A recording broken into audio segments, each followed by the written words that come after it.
بسم اللہ الرحمن الرحیم۔ غزوہ احد 7 شوال 3 ہجری مارچ 625 عیسوی مدینہ کے قریب احد کے مقام پر ہوا۔ مدینہ کی فضا میں کچھ دنوں سے بے چینی تھی۔ غزوہ بدر میں قریش کو جو عبرتناک شکست ہوئی تھی وہ بلا نہیں پائے تھے۔ مکہ کے سردار اپنی شکست کا بدلہ لینے کے لیے بے تاب تھے۔ ابو سفیان نے بڑے زور و شور سے ایک لشکر تیار کیا۔ 3000 سپاہی، 200 گھوڑے اور سینکڑوں اونٹوں کے ساتھ قریش مدینہ کی طرف روانہ ہوئے۔ عورتیں بھی ساتھ تھیں تاکہ سپاہیوں کو جوش دلاتی رہیں۔ جنگ کی خبر مدینہ میں رسول اللہ صلی اللہ علیہ وسلم کو اس لشکر کی آمد کی خبر ملی۔ آپ صلی اللہ علیہ وسلم نے صحابہ کرام رضی اللہ تعالیٰ عنہ کو جمع کیا۔ مسجد نبوی میں مشورہ ہوا۔ کچھ بزرگ صحابہ کا خیال تھا کہ مدینہ کے اندر رہ کر دفاع کیا جائے، لیکن نوجوان صحابہ، خاص طور پر وہ جو بدر میں شامل نہ ہو سکے تھے، چاہتے تھے کہ میدان میں نکل کر دشمن کا سامنا کیا جائے۔ آخر فیصلہ ہوا کہ مدینہ کے قریب احد کے پہاڑ کے دامن میں جا کر جنگ لڑی جائے۔ رسول اللہ صلی اللہ علیہ وسلم نے اپنی زرہ پہنی اور 700 مجاہدین کے ساتھ احد کی طرف روانہ ہوئے۔ جنگ کی تیاری۔ احد کے میدان میں آپ صلی اللہ علیہ وسلم نے لشکر کو ترتیب دیا۔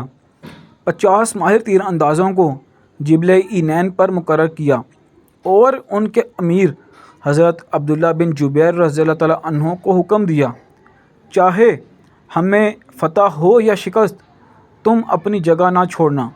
دشمن اگر ہماری پیٹھ پر حملہ کرے گا تو تم ہی ہمیں بچاؤ گے۔ جنگ کا آغاز۔ جنگ شروع ہوئی۔ مسلمانوں کا لشکر ایمان اور حوصلے سے لبریز تھا۔ حضرت حمزہ رضی اللہ تعالیٰ عنہ، حضرت علی رضی اللہ تعالیٰ عنہ، حضرت زبیر رضی اللہ تعالیٰ عنہ اور دیگر جان باز ایسی بہادری دکھا رہے تھے کہ دشمن کی صفیں لرز گئیں۔ ایک ایک کر کے قریش کے پرچم بردار گرتے گئے، یہاں تک کہ دشمن پسپا ہونے لگا۔ قریش کی عورتیں بھی بھاگنے لگیں۔ مسلمانوں کے قدموں میں فتح کے آثار نظر آنے لگے۔ آزمائش کا لمحہ۔ اسی وقت وہ منظر سامنے آیا جو تاریخ کا ایک بڑا سبق ہے۔ جبل اینین پر کھڑے تیر اندازوں نے دیکھا کہ دشمن میدان چھوڑ کر بھاگ رہا ہے اور مال غنیمت بکھرا ہوا ہے۔ ان میں سے اکثر نے کہا، اب تو جنگ ختم ہو گئی ہے، آؤ مال غنیمت جمع کریں۔ امیر عبداللہ بن جبیر رضی اللہ تعالیٰ عنہ نے روکا، رسول اللہ صلی اللہ علیہ وسلم نے ہمیں سختی سے منع کیا ہے کہ اپنی جگہ نہ چھوڑیں، مگر زیادہ تر تیر انداز اپنی جگہ چھوڑ کر نیچے اتر گئے۔ صرف چند ہی اپنے امیر کے ساتھ رہ گئے۔ دشمن کا پلٹنا۔ یہ موقع خالد بن ولید، جو اس وقت ایمان نہیں لائے تھے، نے غنیمت جانا۔ وہ اپنے سوار دستے کے ساتھ پہاڑ کے عقب سے گھوم کر مسلمانوں پر حملہ آور ہو گئے۔ یکدم صورتحال پلٹ گئی۔ قریش کا بھاگتا ہوا لشکر واپس لوٹ آیا۔ مسلمان جو فتح کے قریب تھے اچانک گھیرے میں آ گئے۔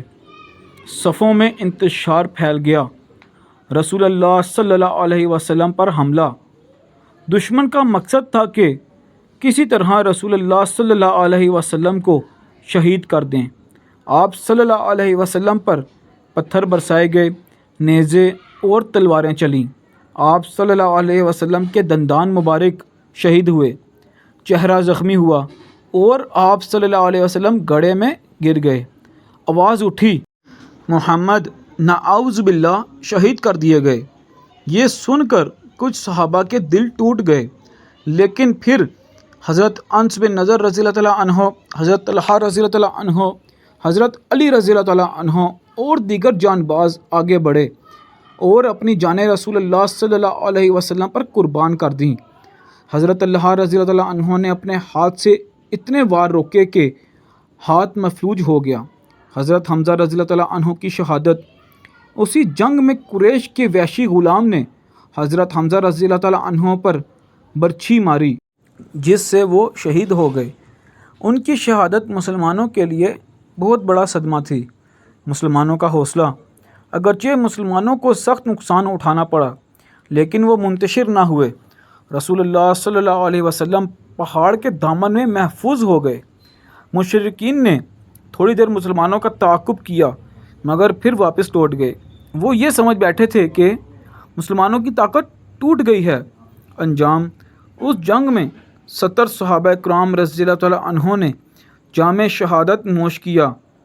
مسلمانوں کو وقتی شکست کا سامنا کرنا پڑا مگر یہ مارکہ ایمان والوں کے لیے ایک عظیم سبق بن گیا۔ اللہ اور اس کے رسول صلی اللہ علیہ وسلم کے حکم کی خلاف ورزی نقصان لاتی ہے، صبر و استقامت ہی اصل کامیابی ہے۔ یوں غزوہ احد کی کہانی مسلمانوں کو ہمیشہ یاد دلاتی ہے کہ فتح و شکست کا دار و مدار صرف تعداد اور اسباب پر نہیں بلکہ اطاعت اور صبر پر ہے۔